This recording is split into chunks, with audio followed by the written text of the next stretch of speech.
Primer movimiento. La vida en otro sentido.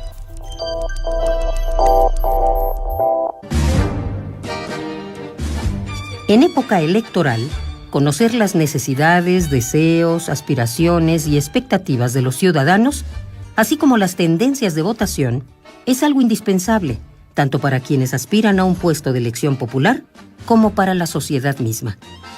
Un instrumento importante de recopilación de datos es la aplicación de encuestas.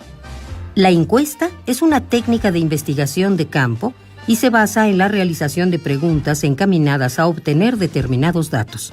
Sus principales instrumentos son la entrevista y el cuestionario, con los que además de datos duros, se puede uno acercar al sentir y pensar de un colectivo social. En México, las encuestas de opinión ocupan un lugar preponderante en las campañas y representan un elemento fundamental del ritual político electoral. En estos tiempos, es casi imposible pensar en las elecciones sin encuestas. En nuestro país, fue a partir de la elección de 1988 que se realizaron encuestas con la finalidad de anticipar quién podría ser el ganador de la elección. Sin embargo, una de las funciones básicas de las encuestas de opinión es mostrar en momentos diferentes una fotografía del proceso electoral, es decir, cómo se van perfilando los distintos candidatos y partidos y cuál es la intención de voto que la ciudadanía tiene para cada uno de ellos. Pero, ¿por qué es importante saber de forma anticipada quién podrá ganar una contienda electoral?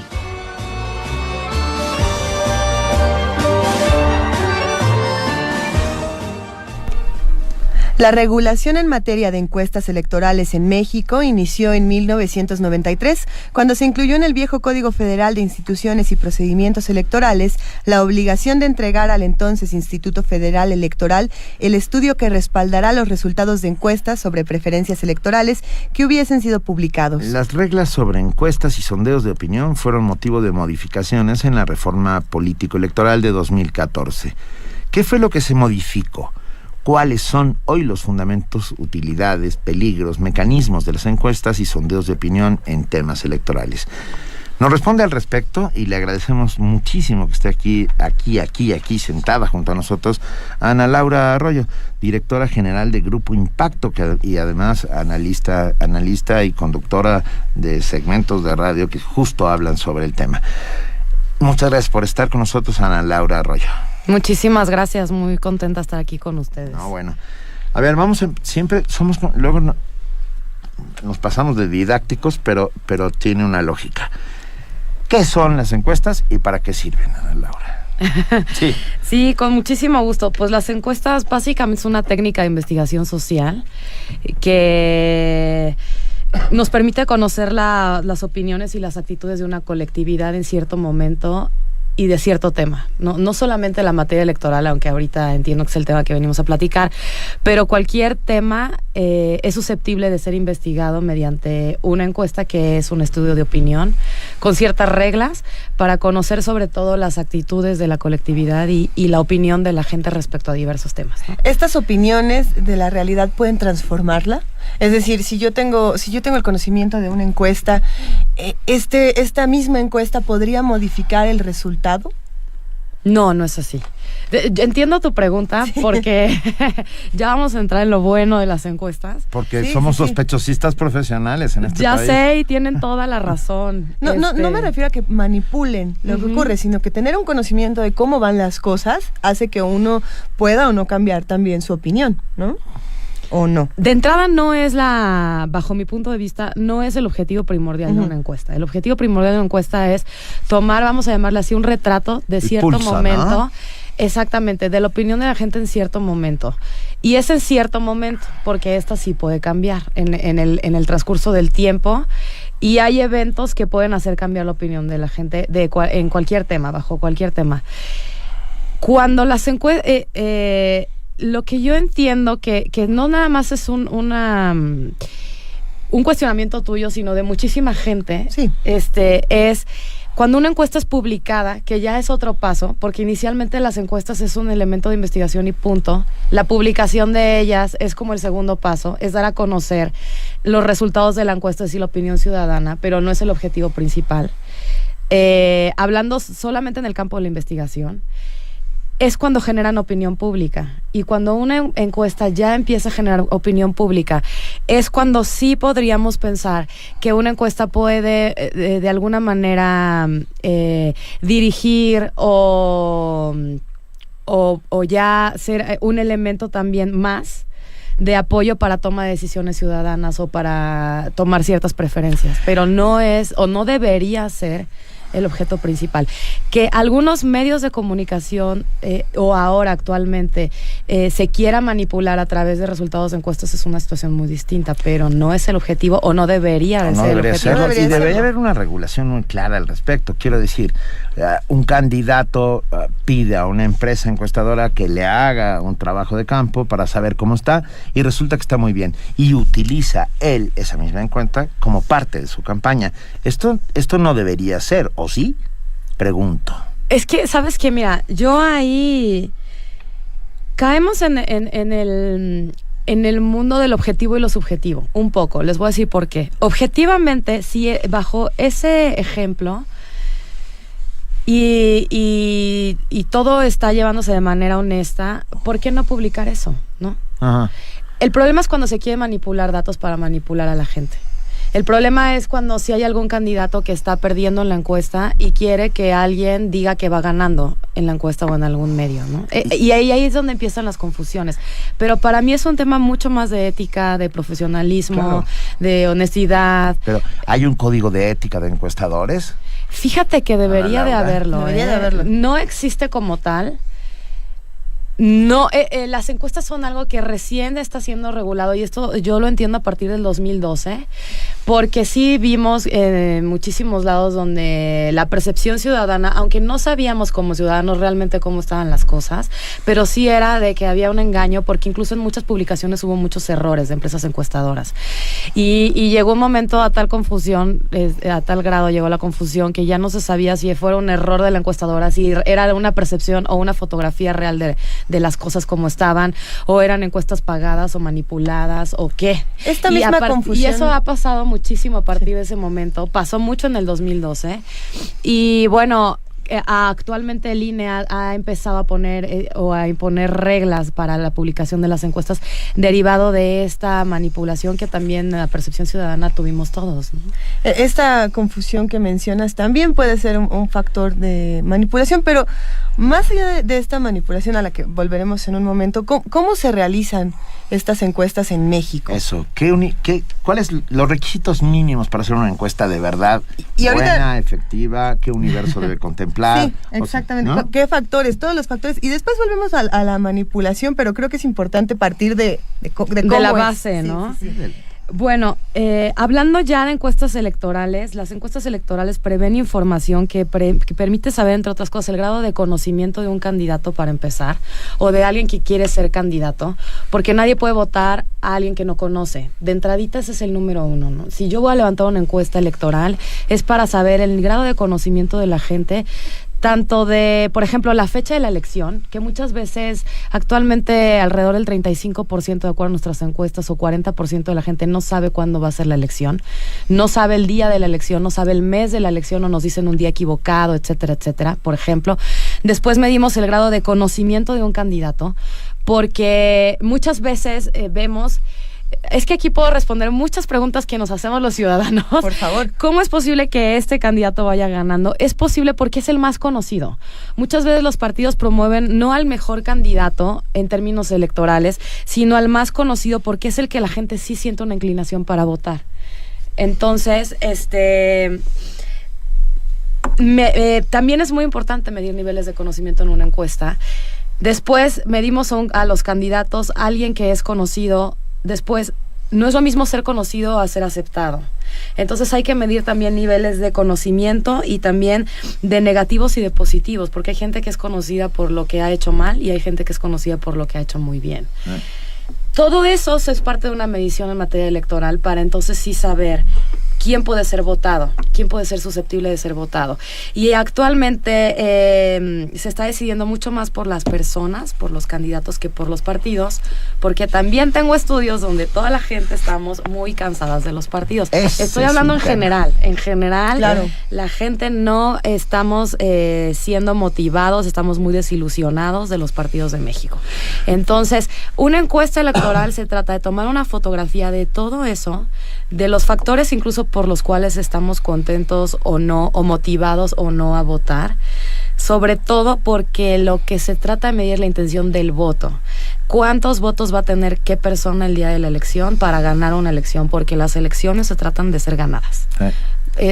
Uno como ciudadano no lo ve así, pero como partido, como candidato que se está jugando una elección, se trata de ganar la elección. Y entonces los estudios y las investigaciones, si quieren ahorita les hablo un poco ya de la técnica, sí. de cómo se hace una muestra, se tratan de eso, de encontrar en la ciudadanía quién puede ser el más apto para ser votado, y si no lo es, por qué razones, y cómo poder hacerlo que sea un candidato votado, ¿no?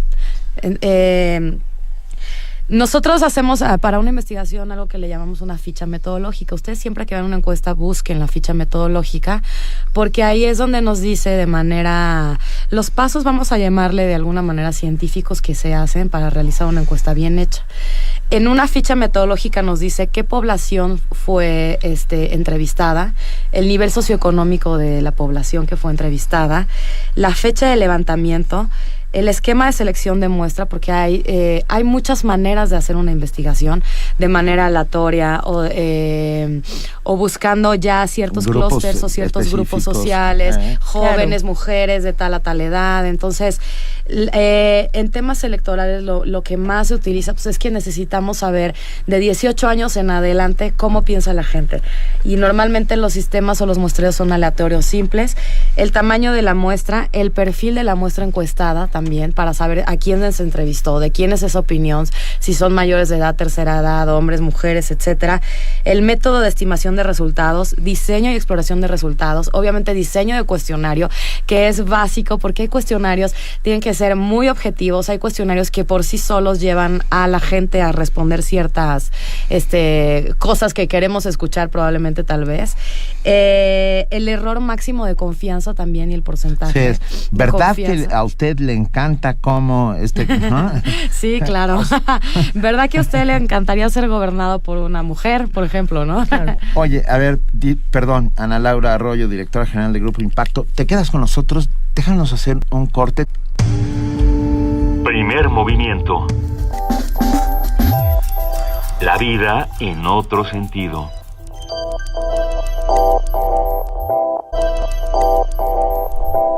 De la mañana, 46 minutos. Sigue con nosotros y lo agradecemos muchísimo. Ana Laura Arroyo, directora general de Grupo Impacto. Hablábamos sobre encuestas, sobre mediciones, sobre todo lo que usted siempre quiso saber sobre las encuestas, pero temía preguntar. Y fuera del aire estábamos hablando del voto del PRI, del PAN, de Morena, del PRD. ¿Podríamos retomar esta conversación aquí en Primer Movimiento, Ana? Sí, ¿qué quieren que les diga? Porque es demasiada información. Nos quedamos en lo que pasa con las encuestas y el PRI, por ejemplo. Ajá. Bueno, las encuestas, como estábamos platicando hace ratito, reflejan la tendencia de la gente a tomar, o por qué se están decidiendo, en el caso electoral, por X partido o por X candidato. Entonces, platicamos un poquito que a mí en Twitter me preguntan mucho por qué X partido va arriba, como por ejemplo el PRI, sí, o por qué Morena ha subido tanto, por ejemplo, o por qué el PAN en ciertos estados bajó, o por qué subió, en fin, ¿no?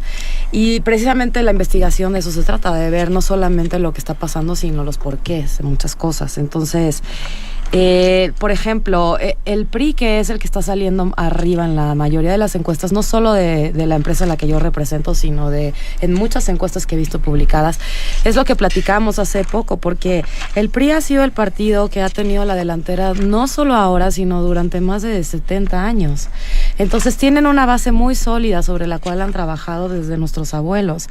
Les platicaba que yo, por ejemplo, en las encuestas, cuando las hacemos por teléfono, vamos en campo, de casa en casa, la gente nos llega a decir, es que aquí llegó el candidato tal o el presidente municipal tal, y a mi abuelo le regaló la lámina para su casita, y a mi papá le dieron no sé, el cemento para hacer este cuartito. Y estamos hablando de que en México 45% de la gente de nuestro país es pobre, a extrema pobreza. Entonces, para ellos así ha sido muy significativo, lo que para otros sectores de la población es incluso a veces hasta indignante, honestamente. Pero en ese sector de la población nos han llegado a decir, es que son los únicos que han venido a regalarme aquí una despensa, por así decirlo, ¿no? Entonces, esa práctica la empiezan a hacer ahora todos los partidos, no es solamente un partido, el rojo, que lo hace, lo empiezan a hacer todos porque es que tiene que ver con nuestra historia, nuestro sistema electoral y nuestro sistema de partidos, porque así es como se ha venido dando vamos a llamarle entre comillas, democratización del voto ciudadano.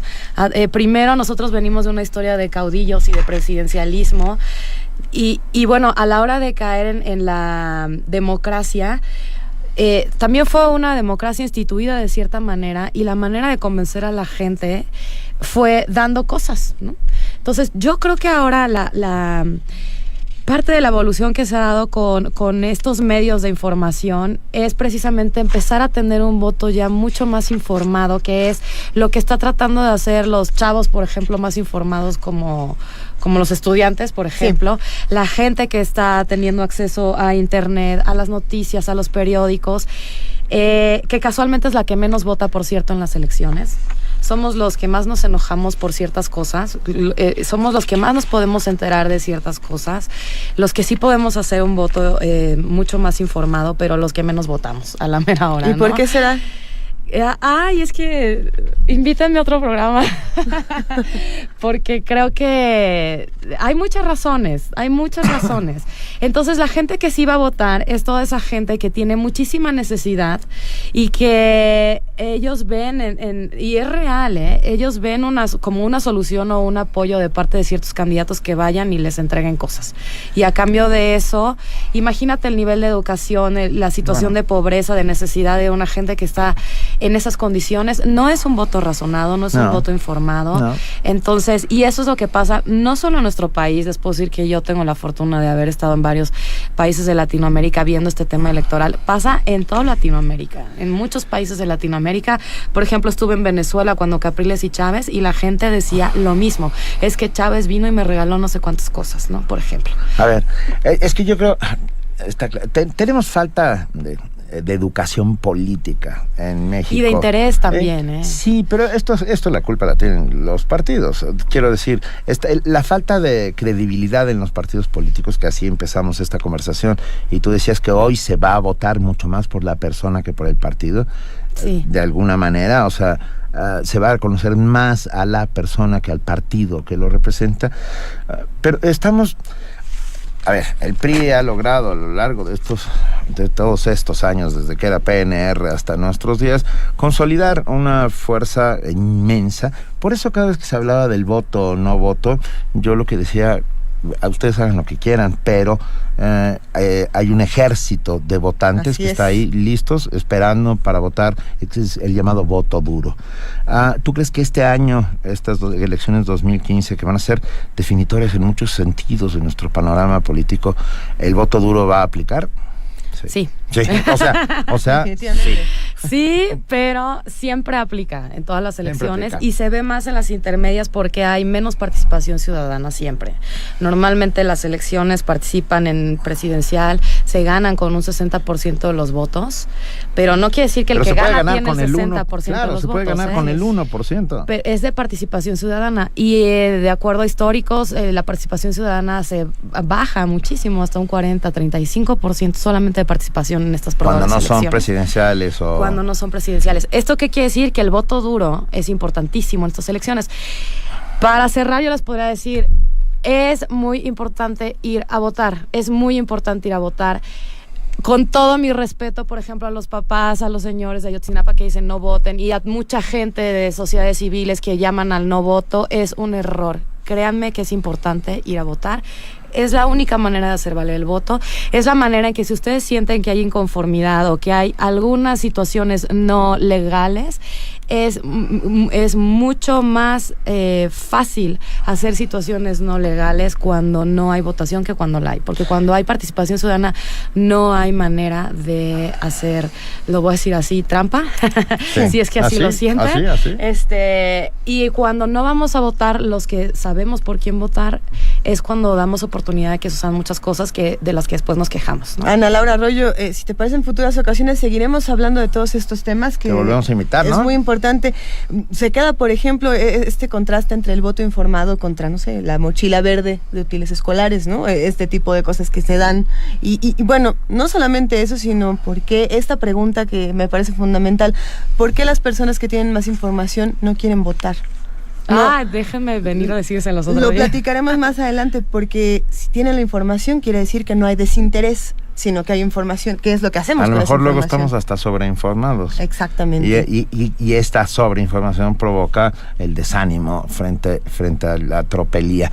Pero hablemos más adelante, Ana Laura Arroyo, porque esta conversación se quedó con sí, mucho que decir. Hay muchas cosas que decir. Sí, mucho. Y yo vengo con muchísimo gusto, les agradezco muchísimo. Tengo mucho respeto por la UNAM. Yo vengo feliz aquí. Venga, porque será además un placer. Será un verdadero placer. Hay que decir que Ana Laura nos dejó una encuesta de elecciones 2015 de diputados federales, que en algún momento durante nuestras transmisiones iremos contando las cosas que de aquí se desprenden. Ya vi un par de sorpresas que hay que contar. Muchísimas gracias, Ana Laura Arroyo. Yo estoy a sus órdenes, muchísimas gracias, estoy para servirles, gracias. Venga, es un placer. Gracias. Primer movimiento. Escucha la vida con otro sentido.